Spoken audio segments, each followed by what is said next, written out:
I love a lot of modern games and all, but I miss a lot of the classic franchises from like the late 90s and the early 2000s. They should totally bring back some of those classic franchises for the new generation. But who's gonna do that? I mean, the hell?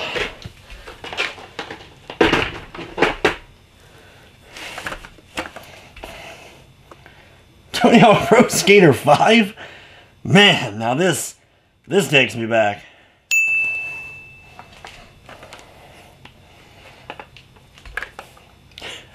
You know what?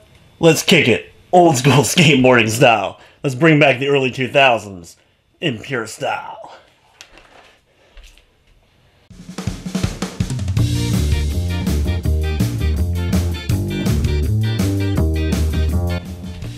You know what, honestly? I'm not sure if a lot of old franchises could be brought back nowadays after playing this. Tony Hawk Pro Skater 5 is a brand new endeavor with a new studio, the same studio that was behind Tony Hawk Pro Skater HD, so they're very familiar with the classic Tony Hawk style. Of course, being called Tony Hawk Pro Skater 5, obviously a sequel directly to Tony Hawk Pro Skater 4, ignoring all the games that came after it, like American Wasteland, Project 8, and my personal favorite, Tony Hawk Underground. If you're gonna dive into Tony Hawk Pro Skater 5, you have to be cautious and know what you're getting into ahead of time. They went for a very, very old school feel when it comes to Tony Hawk Pro Skater 5, and you can feel it from the very get-go. Tony Hawk Pro Skater 5 is a pure throwback to the old school Tony Hawk games. From the very get-go, playing around with the tutorial since it's been so long since I played, and I used to be a really hardcore Tony Hawk player back in the day, it felt natural. It was just like getting on a bike, or skateboard in this case, picking it up, and I was able to start pulling off massive combos during the tutorial. It's like trying to tell me simple things like kickflip or ollie, and I'm going ahead pulling in 100,000, 200,000 point combos like it's nothing from the very start. So one thing that this game gets extremely well is the controls. So any fan of the old school Tony Hawk games should be able to pick up that controller and start playing right away. The problems start to stem, though, is once you get the hang of the controls again, or learning them for the very first time, you dive into the, I guess, career mode. There really isn't much. It's just like the old school Tony Hawk games where you pick a stage, you jump into that stage, and you're going to be completing missions. Now, gone are the days of a time limit where you have only a strict time limit in order to complete as many of the tasks in a level as you can, like collecting the skate letters or collecting the hidden VHS tapes, which both return in every one of the main levels. However, now you can pull up a menu and select what mission you would like to do, and every level has 10 missions for you to complete with a star rating, trying to get 3 stars in each of the missions, which is where a bulk of the gameplay comes from. However, there's no real rhyme or reason for why you're doing so. So fans that liked storyline in the other Tony Hawk games need a reason to be kick-flipping and jumping all over the place in a school or a bunker or even like an asteroid space station style level, you're gonna not find it here. However, before jumping into a level, you're going to need to pick a skater, and you can do so from the main menu, going to the Customize Skater option. You can look through all the pro skaters that are included in the game, and there's 10 pro skaters. There's only 2, though, from the classic Tony Hawk series, with 8 of them being newcomers to the series, or at least I'm pretty sure all 8 of the other ones are newcomers. Definitely newcomers to the old school style of Tony Hawk. And there's also some bonus characters as well, like the King from King's Quest, or you also have rapper Lil Wayne. So there's still that goofy extra characters and stuff like that that made the old school Tony Hawk games fun. However, what you're going to see missing, though, is Create a Skater. Though this is kind of included in the Customize options. When you customize a skater, you can pick whatever head you want for them, whatever body you want for them, and then you can pick what skateboard you want for them. And unfortunately, that's as deep as the customization goes in the game. So those people that really like to create their skater and put their self into the game, that's really missing, and I really feel like that could have made this game even better, considering there's a big emphasis on the online community when it comes to Tony Hawk Pro Skater 5. Unfortunately, for those who want to customize a skater right away, there's very little options defaultly. Almost everything is locked, and you have to either earn money or you have to earn them by doing missions and leveling up in the main game, and this will allow you to unlock more heads and bodies and decks. Now, it is cool though that you can combine any head with any body, so if you want to put like a police officer male head on a skinny little punk girl body, you can do so. But from what I was messing with and the amount I was able to unlock while playing, even with this options, there's not a whole lot of creativity that you can possibly do. When I was running around the online mode, I was seeing a lot of people that looked exactly not only like myself, but many people looking like each other. At one point, I have 4 people stacked on top of one another at the beginning of a level, and they all look the exact same. There's a total of 8 different levels in Tony Hawk Pro Skater 5, and there's a decent variety amongst them, and a few of them are quite large, with a couple of them being a little bit smaller. It's cool that they tried to make a new version of the school by having School 3, one of the classic Tony Hawk Pro Skater 2 levels, but you also have like the bunker, which as soon as you jump into it, you're going to see some similarities in some ways to some of the other old school Tony Hawk levels, but unfortunately none of those old levels appear in this game. It really would have been cool, since the game's really a complete throwback to those games, to include some of those levels. I mean, you just did Tony Hawk Pro Skater HD. Probably couldn't have been that hard to take some of those levels and bring them over to Tony Hawk 5. The missions in the game have a decent variety. There's about 6 or 7 types of different missions, but there's 10 in each level, so because of that you'll see very similar ones as you're going through just the 10 in the very first level. And they have a big variety of, like, not just your high score, which every level has, but you also have to go through rings or collect a certain amount of items within a time limit, and they're usually set up in a line, and you have to kind of figure out where you need to jump and ollie over the different grind spots so that you can keep moving without slowing down in order to get all the items within a very small time, of course, especially if you're going for that 3-star rating. And then you have some weird stuff, like you'll have a swimming pool full of like giant soccer balls and baseballs and stuff, and you have to knock them out of the pool and make them pop, and you have to pop them all within the time limit. Or one of the most annoying, one that took me forever sometimes, was you have these missions where your head slowly gets bigger, and you have to do tricks in order to shrink your head, and if you don't do so within a certain amount of time, if the percentage hits 100, boom, your head explodes, which is funny, but some reason became really frustrating, especially in the later stages when I was trying to get that 3-star rating. Another really fun one is these target practice levels, where you'll be able to kickflip fireballs or dodgeballs depending upon what level you're in, and you'll be able to use your kickflips to hit targets far away and then use a rail to grind into other ones. Unfortunately, not all the targets appear at once, so you have to take out a set of targets before the next ones show up, so you can't kind of like kickflip one set and you're already going backwards towards another set of targets. But once you practice it a few times, you'll know where the next ones are going to spawn, so you can already be ready to kickflip into them. Now, like I said though, there's only 6 or 7 types of missions, so there's a few that are very similar to one another that I really don't count that they're really different.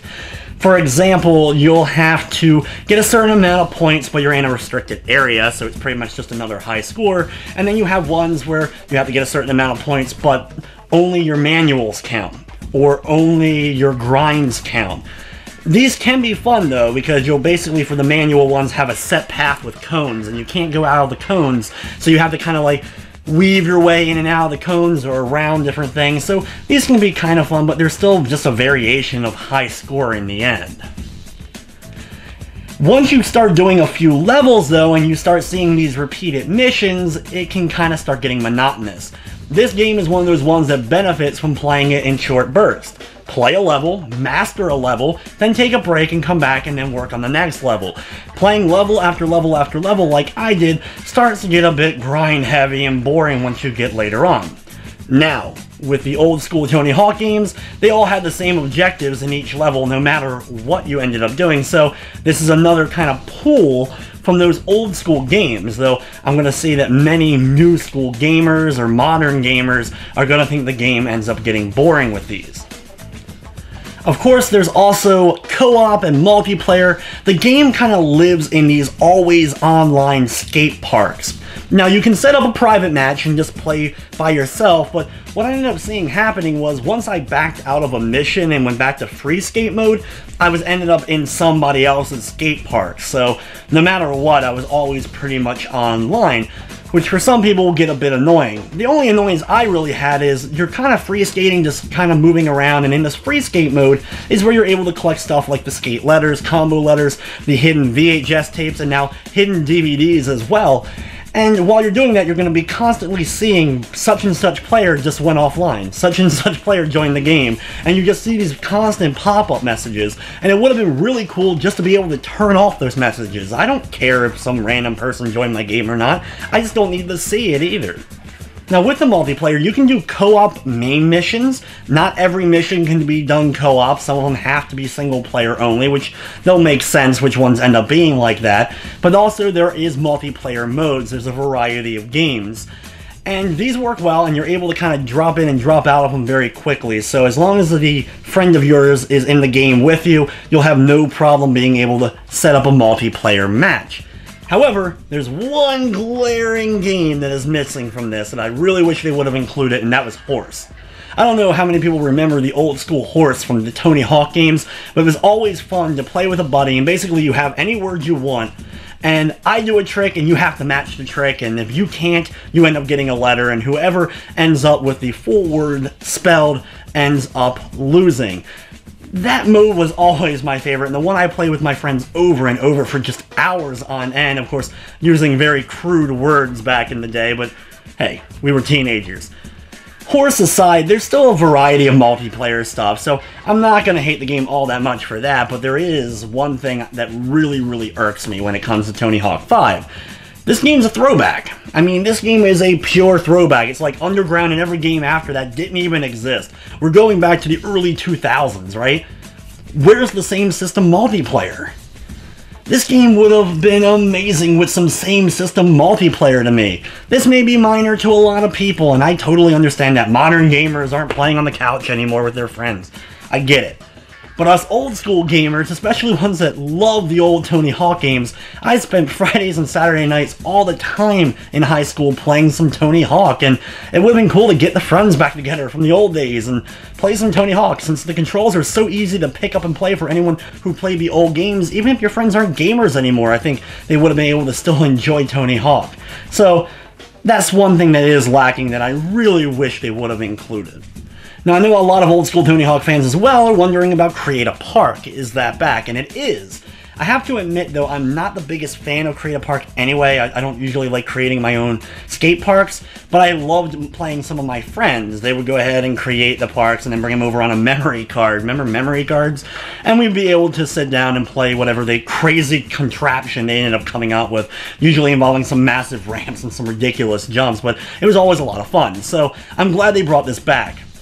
Now, I'm pretty sure this was the exact same way it was back in the day, at least on some of the games, but what you're able to do is you're only able to select from like 4 backdrops, like the school or the asteroid belt level, and then that's already set up. So basically what you'll do is you'll have like the school level, but nothing set up in it. And you can pick small, medium, or large setup for the skate park. So if you want to create this small or little area, you can, or you can create a massive area. So you'll have the same skate level that you're already used to, the school or whatever, and then you can just have a blank canvas to work with. So this works well, but it kind of just feels like you're modifying the already existing levels. And once I started messing with a few other people's created skate parks while going online, this really became apparent.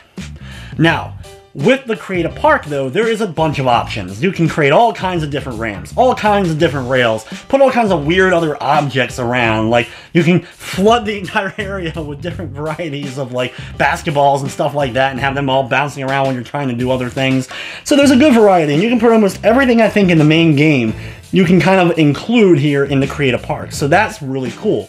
Another really great thing is it's very easy to access Create It Park. So you can actually, right from the main menu, select you want to go into a Create It Park, or go right and create your own. That's right on the main menu here. And once you go into a level, you can mess around with it for a bit, and then you can rate it. And that's a big deal, is you can rate it and also tag it. So you can tag it, well, this was boring, or this was amazing, or this was awesome, or thumbs up or thumbs down it, whatever you would like to do. So that works well, though it did seem to take a while to load the Create It Parks. Normally the game loaded really fast. However, for the Create It Parks, I guess it's trying to come up with all the assets and making sure they're in the right places from each person's creations, it did slow up a little bit. So you're not going to be able to get through multiple parks really fast. If you're trying to like browse and try to find that perfect park, you're like, go in, I don't like this one, let me back out and go to another one. You're going to be seeing the load screen for quite a while. One of the other big parts of any Tony Hawk game is the soundtracks.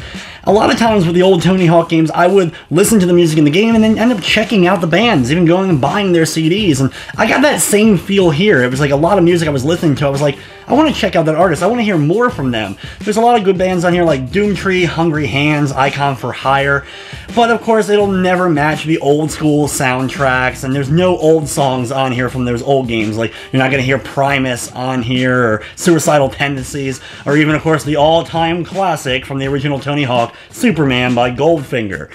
But the music that is here fits well. Now, there is a gripe I have with it, is every time you pretty much start a mission, at least from what it seemed like to me, is the songs would either reset or would change over. So I ended up hearing the beginnings of a lot of songs over and over again. Basically, I would finish a mission, pop into another mission, and a new song would pick up, or the song I happened to be listening to would go back.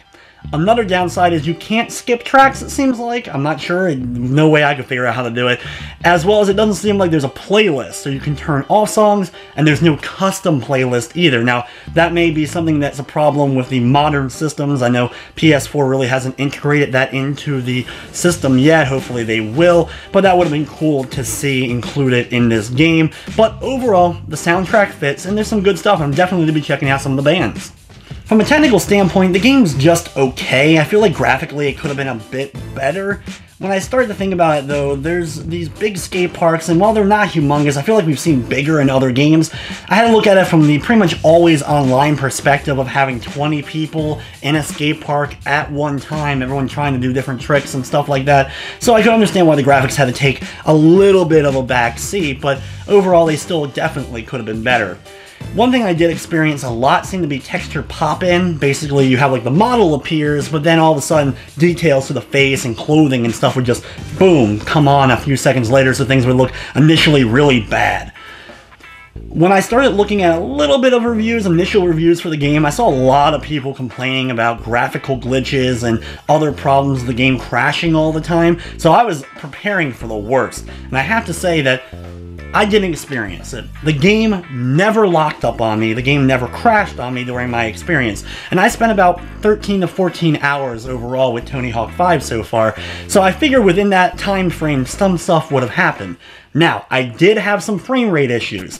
It seemed like a lot of times if there was a lot of particle effects going on, maybe my board was on fire, combined with doing a huge string of combos, it seemed like the frame rate would chug, and this would actually prevent my performance on some of the higher score trick levels, because I would build this humongous combo, like a 99, 100 times combo, and I'm already really intense trying to make sure I press everything correctly, and that bit of slowdown on the frame rate would cause me to either end my trick or crash altogether, so that definitely got annoying, but it wasn't nearly as bad as I was prepared for.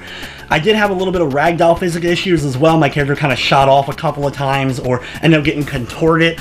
But I would be doing a bunch of really big flips or something, and then my character would land on their neck, so it kind of made sense for why their arm may be over here and their leg is up in the air as well. Like, that made sense to me, but I wasn't falling through the ground. Now, this may have something to do with the 7.6 gigabyte day one patch. Modern gaming, man, as great as it can be, these are one of the spots that always drags the game down right from that initial start, because this is your first experience with a game. You pop it in, you want to play it, you're waiting to play it, and then you're waiting an hour or more depending upon your internet. Maybe waiting 3-4 hours. You may have to go to bed and come back the next day, waiting for this humongous gigabyte update to download. It's one of the biggest day one patches I've seen on the PlayStation 4, and I played a lot of PS4 games, so I don't know if that fixed some of the issues that a lot of other people were experiencing, or it was just one of those cases where other versions, like did the PC version get the snub again, which seems to be happening a lot with modern games from big developers. In the end, Tony Hawk Pro Skater 5 is a complete throwback to the old school days. It really brought me back to the late 90s and early 2000s, so for those nostalgic for Tony Hawk, you're definitely gonna probably have some enjoyment. Newcomers to the series, you're gonna probably be like, what am I playing? But for me, with that nostalgia that built up, I had to look at a game from multiple perspectives. This is a full price title, a full $60 price tag title, and I don't like to harp on the price tag of games, but I have to wonder, is there truly enough content that's going to keep people playing for weeks and weeks at a time in order to merit that huge price tag? Would this be a game that should have been reserved for maybe the PSN or Xbox Live, a $20 download title? Maybe people's feelings would be a lot different towards it. The nostalgia, though, does win me over, I have to admit. It was a lot of fun playing the game. It really was. There's some added cool stuff to it, so it's not just the old school gameplay. There is a few little new added touches, and some stuff that was added in later Tony Hawk's a little bit to the mechanics, like you can definitely kick off the walls and do wall plants and stuff like that, so that's cool. But overall, there wasn't a whole lot new. There's a limited amount of skate parks to go through. Create-A-Skater is non-existent. And just overall, it's Tony Hawk Pro Skater 5. It's like we're back in 2003 and Tony Hawk Underground never came out, and instead, here you go. Here's Tony Hawk Pro Skater 5. So honestly, it just makes me nostalgic for the old school days. Now this is more like it. In the end, I'm giving Tony Hawk Pro Skater 5 a 5 out of 10. It's old school nostalgic fun, but it doesn't beat the original, and it doesn't bring enough new to the table to bring newcomers into the series. So you know what? I'm going to jump on the skateboard, and I'm going to go play some old school Tony Hawk. I'll see you next time. Thanks for watching, and of course, I hope you enjoyed.